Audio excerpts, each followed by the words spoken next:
Welcome, tea drinkers. My picky pad is here. Love this thing. So, I just got done hiking, so my throat is a little bit sore. I always get like this strange tickling, or I just feel like something's in my throat. So I'm going to try my best not to clear my throat a million times while I'm speaking. But yeah, this is going to be a talk or some tea, spilling of some tea today about this amazing piece or article I read in the New York Times this morning. And it was based off of a podcast called Burnt Toast, and it talks about, well, I'm gonna go ahead and get started on this anyway. So it talks about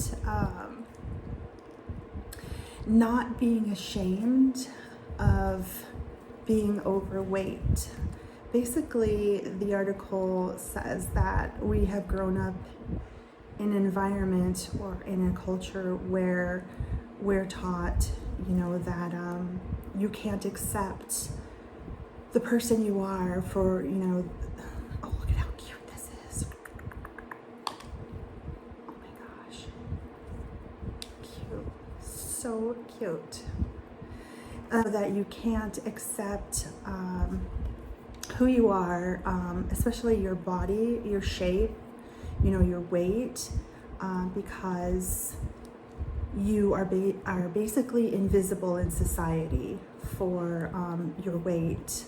And the article went on to state that a lot of times, especially women, we tend to want to lose weight and be thin to meet an ideal, what they call the male gaze, or an ideal of what society wants you to look like. And so in this piece, they were saying, a lot of times it's just such a struggle, just like it's a struggle to get this out, which I love. So fun. Anyway, so it's a struggle to get down to a certain weight, a weight that, or a thinness that you're expected to be, and then you're unhappy. The key there is unhappy. You're unhappy with yourself. You're unhappy with your life. And why go through life unhappy when you're unhappy based on something you can't change? So it's more about accepting who you are and that you can't change something. And what was really interesting about it was that they said there was this woman who wrote the piece. I forget what her name was. I think it was Soul Smith. I think it might have been I'll come back and next time around and get her name right. But I believe it was Victoria Soul hyphenated Smith or something like that. And she's going through a divorce and living with her 2 children in New York City. And she calls herself small fat, meaning she goes from size 16 to 18 to 20. And she's accepting of her weight, her body, and she's trying to be accepting of other things in her life that she feels like pressures from society or other people have put on her. And she's just trying to be accepting and then in turn be happy with who she is, how she looks, so on.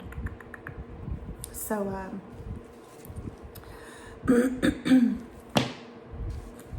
cute little moon right there.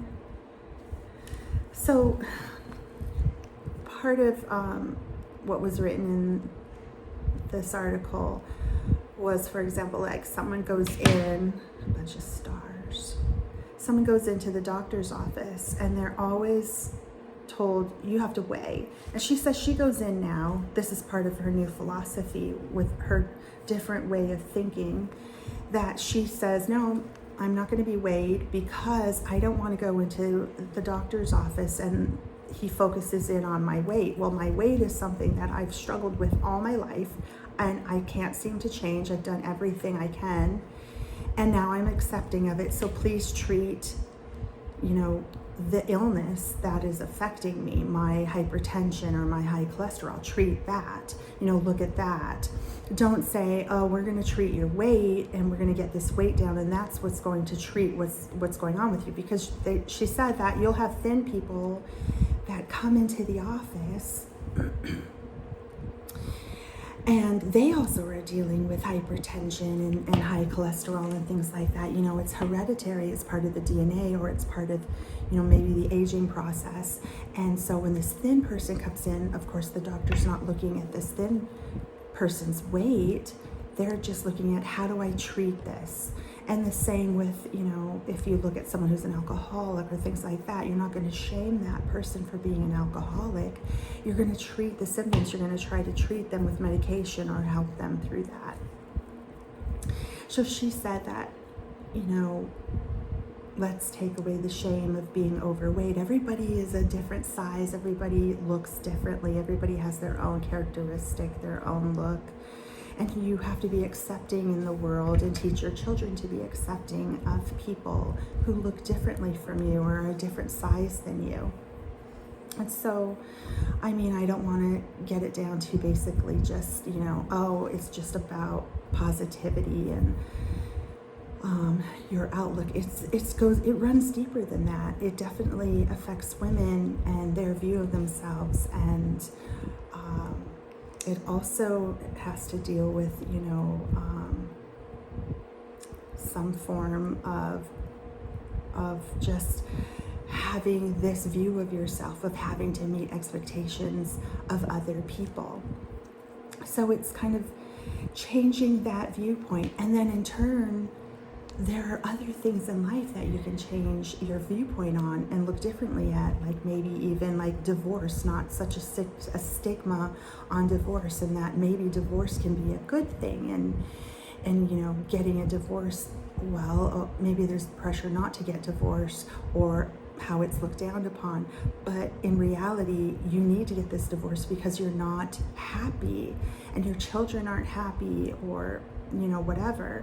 So it's a way to look in life at different things other than just weight, and it's just a different mindset. So anyway, look at that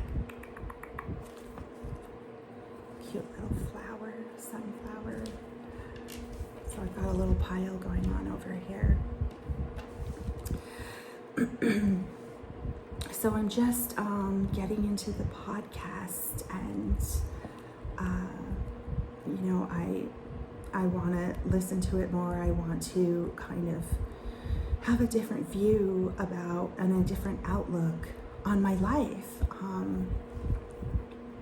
But when I was reading part of it, I didn't listen. I was reading, some of the transcripts from the podcast. It was so interesting to see how everything changed once she started looking at her situation differently and was changing the way she thought about things. So,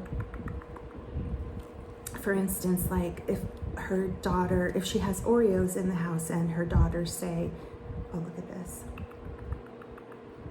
watermelon for summer, so cute. So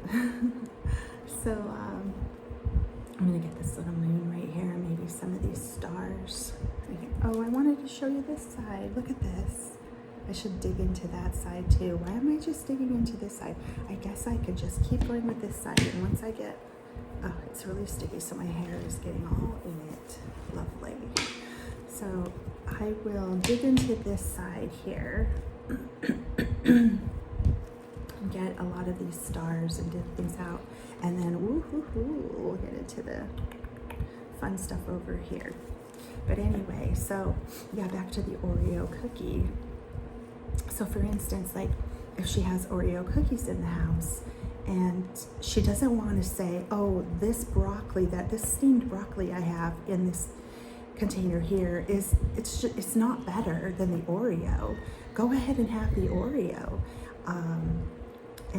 She says that eventually, if you keep saying, you can have the Oreo, sure, have as many as you like, eventually they get tired of the Oreos. It just loses its, shiny goodness. And it's not to say that someone's going to go to the broccoli, oh, it's so cute,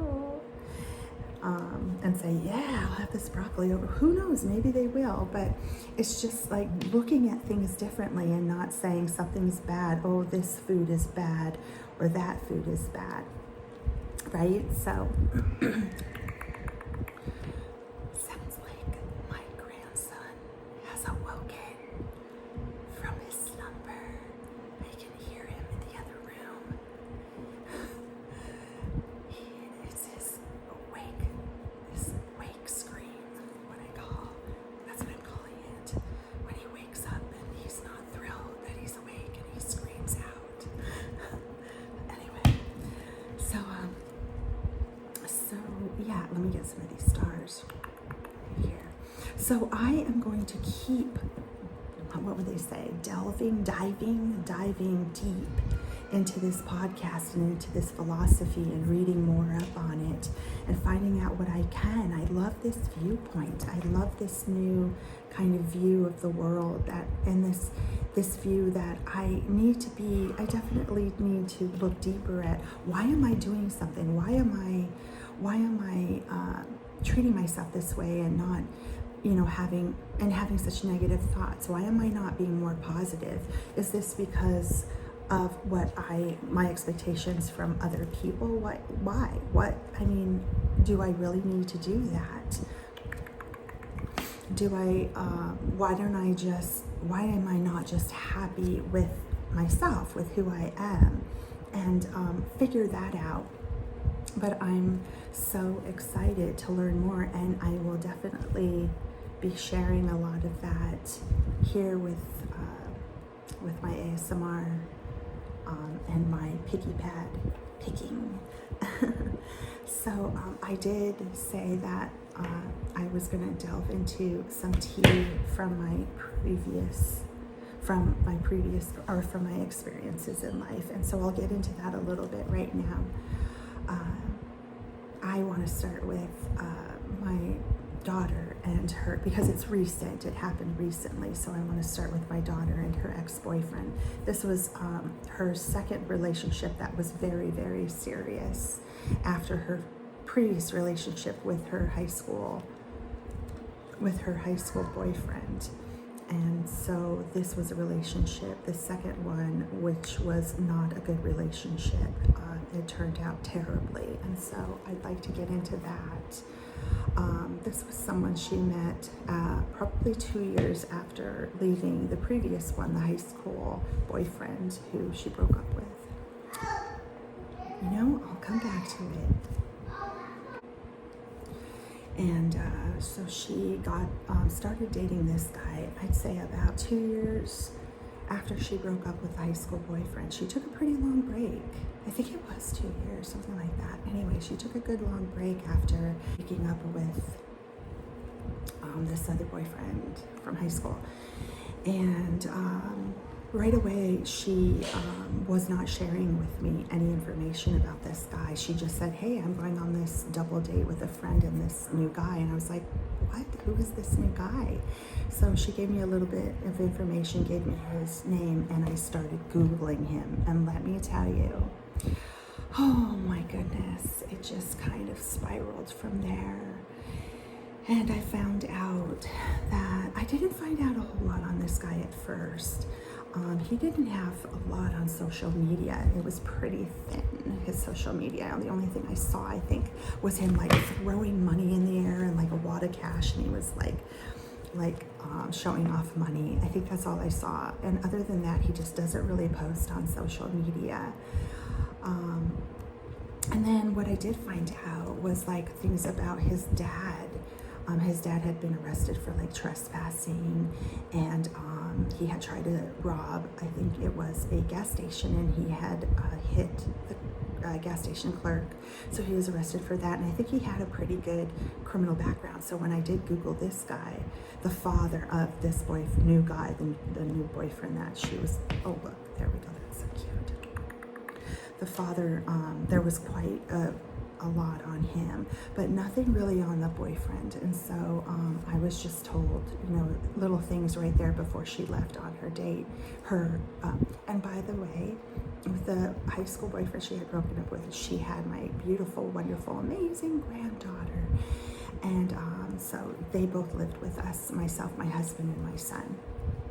So there was really no hiding that she was leaving and going on a date, because I was going to be watching the granddaughter, and she lived with me, so I saw a lot of things that took place in her life, even though she did not share with me anything about him, which was to me kind of like a why not? Why aren't you sharing? Okay, so what I found out was she didn't think I would approve. Well, I didn't, because she said he did not have a vehicle and he lived all the way across town, and so she was having to drive across town to go on this date. Otherwise he would have to Uber, and it was quite expensive. And he, like her, was in his mid-20s, and he was working as a security guard at a nightclub, I believe, and also at some restaurants. And then he was also living across town in a 3-bedroom, 2-bath house with 2 other roommates, and they Airbnb the other 2 bedrooms while they each had their own bedroom. And this new guy had a dog, which apparently already my daughter just did not like. It was a bulldog, and it was trouble. I'm getting like stars all over the place.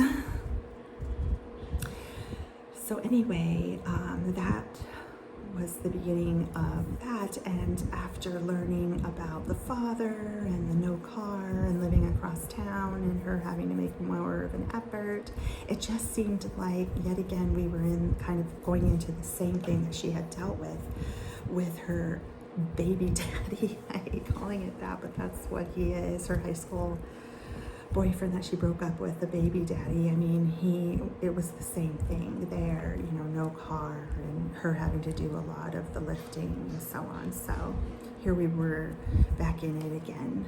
But I did really beg and plead for her, saying, it sounds like you are just new to this relationship. It's only been going for a couple of months. Why get deeper? Please don't go. Well, she went. So we'll get that done. We'll get more into that next time around. I'll continue with that and bring my piggy pad. Oh, I love it. I'll bring my piggy pad again next time. Thanks for listening, tea drinkers. Bye for now.